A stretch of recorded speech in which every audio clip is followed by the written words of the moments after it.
임신 초기에 많은 분들의 마음을 철렁하게 만드는 순간, 바로 예상치 못한 출혈 신호에 대해 이야기해보려 합니다. 임신 초기 출혈. 이게 과연 임신이 끝났다는 신호일까요? 그리고 왜 하필 이 중요한 시기에 우리 몸은 피가 비치는 이런 신호를 보내는 걸까요? 아마 이 상황을 겪으시면 정말 많은 생각이 드실 텐데 이 두 가지 질문에서부터 한번 시작해 보려고 합니다. 이 신호가 대체 뭘 의미하는 건지 저희가 과학적인 근거를 가지고 하나씩 아주 자세히 들여다볼게요. 자, 그럼 바로 가장 궁금해하실 숫자부터 딱 보여드릴게요. 바로 90에서 96%입니다. 이게 무슨 숫자냐면요. 혹시 출혈이 있더라도 태아의 심장 소리가 확인됐다면 그 뒤로 임신이 건강하게 계속될 확률이에요. 생각보다 정말 높지 않나요? 자, 이 희망적인 숫자를 일단 마음에 딱 담아두시고 이게 왜 그런지 한번 차근차근 따라와 보세요. 자, 그럼 임신 초기에 피가 비치는 게 꼭 유산 신호라고 봐야 할까요? 그리고 이게 얼마나 자주 있는 일일까요? 이 부분부터 한번 짚어보겠습니다.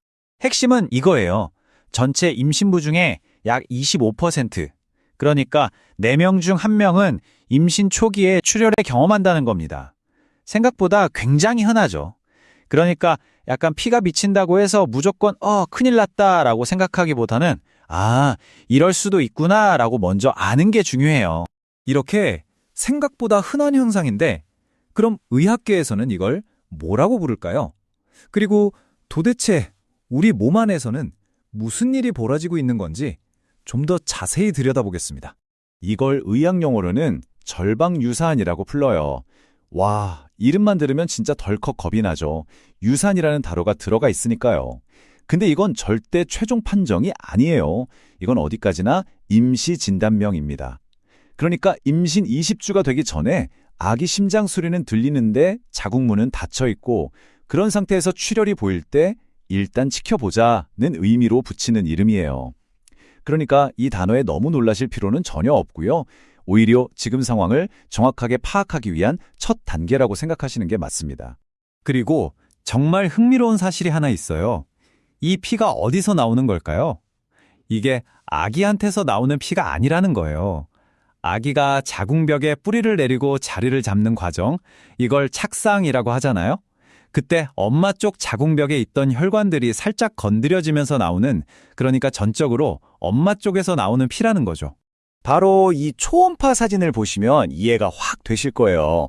여기 자궁벽이랑 아기 집 사이에 피가 살짝 고여있는 거 보이시죠? 이걸 육모막하 혈총이라고 부르는데요. 쉽게 말해서 아기가 착상하는 부위에 살짝 멍이 들었다, 이렇게 생각하시면 돼요. 이게 바로 임신 초기 출혈의 아주 흔한 원인 중 하나입니다. 자, 그럼 이제 제일 궁금하실 부분이죠. 그래서 임신이 계속될 확률이 대체 얼마나 되는 거냐? 데이터를 보면서 구체적으로 한번 따져보겠습니다. 네, 숫자를 보기 전에요. 딱 한 가지만 먼저 기억해 주세요. 이 모든 상황에서 예후를 결정하는 가장 중요한 단 하나의 열쇠가 있어요. 바로 아기의 심장 소리가 들리느냐 안 들리느냐입니다. 이 정보 하나가 정말 모든 걸 바꿔놓습니다. 자, 이 그래프 한번 보시죠. 일단 초음파로 아기 심장 박동이 쿵쾅쿵쾅 뛰는 게 확인됐다. 그러면 그 이후에 임신이 쭉 이어질 확률이 무려 90에서 96%까지 올라갑니다. 정말 압도적이죠? 반대로 유산될 가능성은 10% 아래로 뚝 떨어지는 거예요.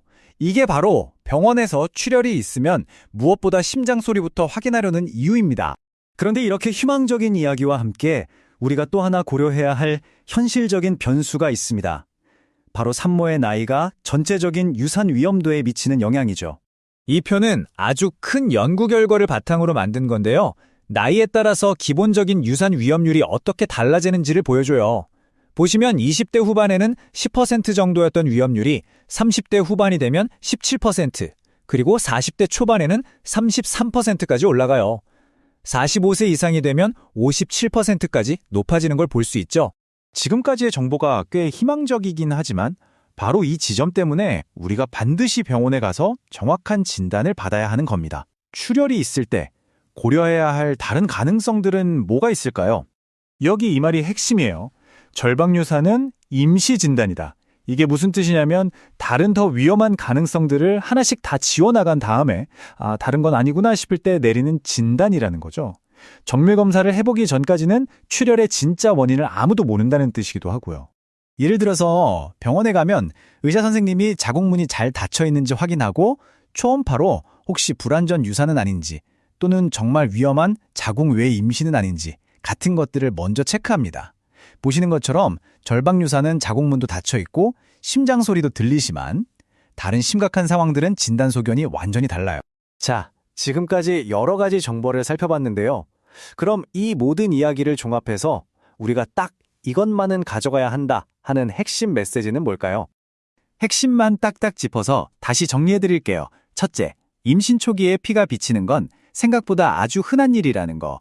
둘째, 무엇보다 아기 심장 소리가 확인됐다면 그건 90% 이상 임신이 잘 유지될 거라는 아주 강력하고 긍정적인 신호라는 점. 셋째, 하지만 출혈은 혹시 모를 다른 위험한 상황은 아닌지 확인해야 하니까 반드시 병원에 가야 하는 신호라는 것. 그리고 마지막으로 절방유산이라는 진단명은 이런 다른 심각한 문제들이 모두 아니라고 확인됐을 때 붙여진다는 사실입니다. 결론적으로 이 출혈이라는 신호를 임신의 끝을 알리는 최종 판결로 받아들이시면 안 돼요. 이건 그저 우리 몸이 보내는 중요한 정보일 뿐입니다. 진짜 우리가 던져야 할 질문은 왜 피가 나지?가 아니라 이 피는 나에게 지금 무엇을 말해주고 있는 걸까? 하는 거예요. 그리고 그에 대한 가장 정확한 답은 여러분의 의사 선생님과의 대화 속에서 찾을 수 있습니다.